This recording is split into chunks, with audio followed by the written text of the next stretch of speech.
Well, the violence has raised questions about how best to deal with rioting and disorder on our streets. I'm joined now from Lincoln.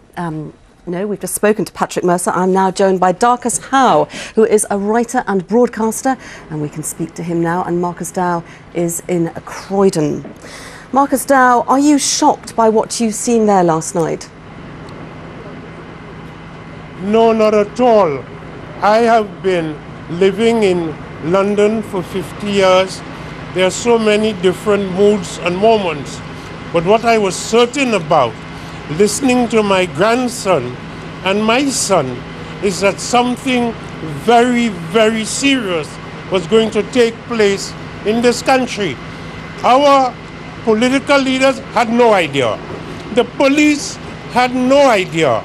But if you looked at young blacks and young whites with a discerning eye and a careful hearing, they have been telling us, and we would not listen, that what is happening in this country to them is Mr. Howe, if I can just stop you, Mr. Howe, for a moment.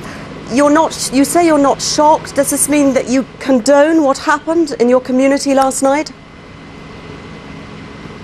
I condone, of course not. What I'm going to condone it for, what I'm concerned about more than anything else, there is a young man called Mark Duggan.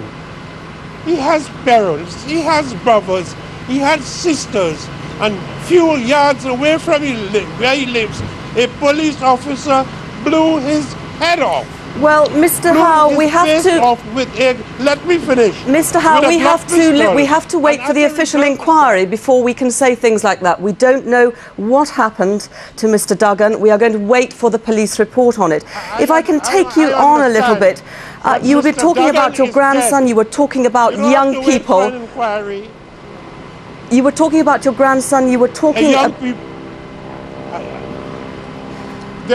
They have been stopping and searching young blacks for no reason at all.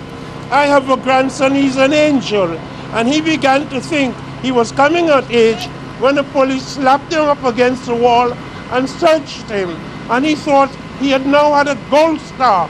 I asked him the other day, apropos of a sense that something was going seriously wrong in this country. I said, how many times have the police searched you? He said, Papa, I can't count.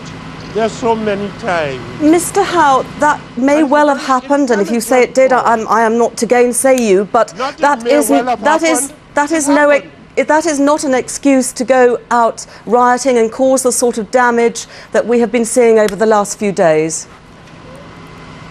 Where were you in 1981 in Brixton?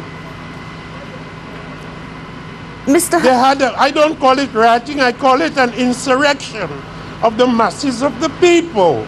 It is happening in Syria, it is happening in Clapham, it's happening in Liverpool, it's happening in Port of Spain, Trinidad, and that is the nature of the historical moment. Mr. Howe, Mr. Howe, if I can just ask you, you are not a stranger to riots yourself, I understand, are you? You have taken part in them yourself. I have never taken part in a single riot. I've been on demonstrations that ended up in a conflict, and have some respect for an old West Indian Negro and stop accusing me of being a rioter. Because you won't tickle me to get abusive. You just sound idiotic. Have some respect. Darcus Howe. Have grandchildren. Thank you very much for joining us from Croydon. Darcus Howe, their writer and broadcaster.